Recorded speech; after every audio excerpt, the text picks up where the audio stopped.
અત્યારે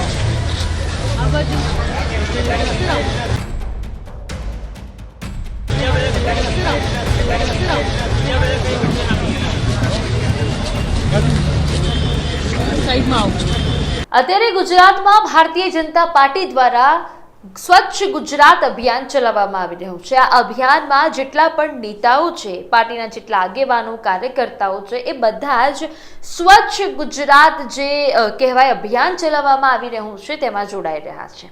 વાત કરવી છે આજે બે પાસાઓની। આપણા રાજ્યના મુખ્યમંત્રી ભૂપેન્દ્રભાઈ પટેલથી લઈને દિગ્ગજ જે નેતાઓ છે તે દરેક ગુજરાતની સ્વચ્છતામાં જોડાઈ ગયા છે, કારણ કે જ્યાં સ્વચ્છતા હોય ત્યાં પ્રભુતા હોય એ અવશ્ય વાત છે। વાત કરવી છે ગુજરાત યુનિવર્સિટી, જ્યાં પણ છોકરાઓ, બાળકો પોતાના ભાવિ ભવિષ્યને ઘડવા માટે આવતા હોય છે। આપણા રાજ્યના કેબિનેટ મંત્રી ઋષિકેશભાઈ પટેલ જ્યારે ગુજરાત યુનિવર્સિટીમાં સાફ સફાઈ કરતા હતા, એટલે કે આ સ્વચ્છતા અભિયાન ચાલી રહ્યું છે તેના અંતર્ગત તેમના દ્વારા પણ સાફ અને સફાઈ કરવામાં આવી। એ અંતર્ગત ગુજરાત યુનિવર્સિટીમાંથી તેમને મળી આવી દારૂની બોટલ।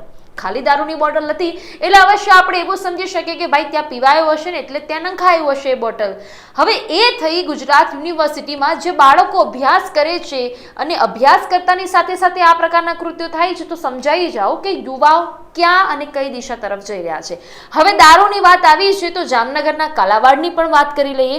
જામનગરના કાલાવાડમાં પણ ખુલ્લેઆમ દારૂ વેચાઈ રહ્યો છે।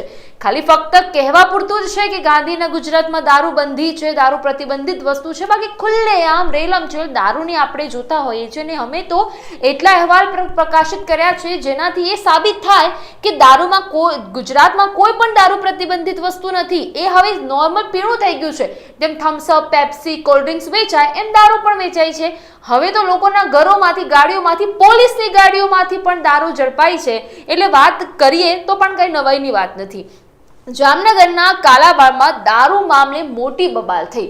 મોટી બબાલ એ પ્રમાણે થઈ કે એડવોકેટ અને મહિલા પોલીસ વચ્ચે રકઝકનો જે વિડીયો છે તે પણ સોશિયલ મીડિયામાં સામે આવ્યો છે, કે જ્યાં મહિલા પોલીસ એવું કહી રહ્યા છે કે ભાઈ તમે જનતા રેડ કરો એમ કહીને જે નેતા છે તેમને એ ટકોર કરી રહ્યા છે। ભાજપના નેતા અને એડવોકેટ જયેશ વાઘાણીએ જાહેરમાં બબાલ કરી છે। કાલાવાડ ટાઉન પોલીસ સ્ટેશનના પીઆઈ એનવી આંબલિયા વચ્ચે રકઝકનો આ વિડીયો છે તે સોશિયલ મીડિયામાં વાયરલ થઈ રહ્યો છે। તમને એ પણ જણાવી દઈએ કે જો દારૂ બંધ કરાવવો હોય તો જનતા રેડ કરો તેવું પીઆઈ એનવી આંબલિયાનું કહેવું છે કે ભાઈ જો તમારે દારૂ બંધ કરાવવો હોય તો તમે જનતા રેડ કરો। તો સવાલ એ છે કે પછી પીઆઈ શું કરી રહ્યા છે, અને આ પાછી સલાહ આપી રહ્યા છે પીઆઈ એનવી આંબલિયા કે ભાઈ તમે જનતા રેડ કરો અને દારૂ બંધ કરાવો। ભાજપ નેતાએ તો દુકાનના નામ સાથે પીઆઈને રજૂઆત કરી, પણ પીઆઈનો તો જવાબ કેવો આવ્યો કે ભાઈ જનતા રેડ કરો અને કરાવી દો તમે દારૂ બંધ। એટલે આ કિસ્સો છે જામનગરના કાલાવાડનો, કે જ્યાં ખુલ્લેઆમ દારૂ વેચાઈ રહ્યો છે। પોલીસને ફરિયાદ કરવામાં આવે છે તો પોલીસ એમ કહે છે કે ભાઈ તમે જનતા રેડ કરીને આ જે દારૂ છે તેમને ખુલ્લો પાડો।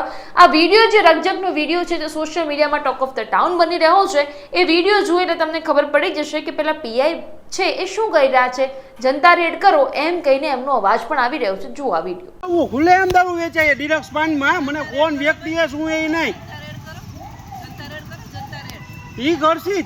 અમે તમને કહી, તમે કયો ને જનતા રેડ, વિડીયો ઉતાર, તમે કયો ને જનતા રેડ નહીં કરશી, જનતા રેડ નહીં કરશી, તમારે કરવાનું છે કે નહીં, જનતા રેડ નહીં કરશી 100%। એ વિડીયો ઉતારો છો તમે, તમારે ઉતારો જનતા રેડ નહીં કરશી એમ ખુલ્લેઆમ દારૂ વેચીને કંટ્રોલ લેવું છે, જનતા રેડ કહી રહ્યા એ સાઈડને કહી ડિલક્સ પાનમાં જનતા રેડ કરો, તમે પોલીસ કરો, તમારે બી નો થતી તમે કરશી। હાલો સમજાવો, હાલો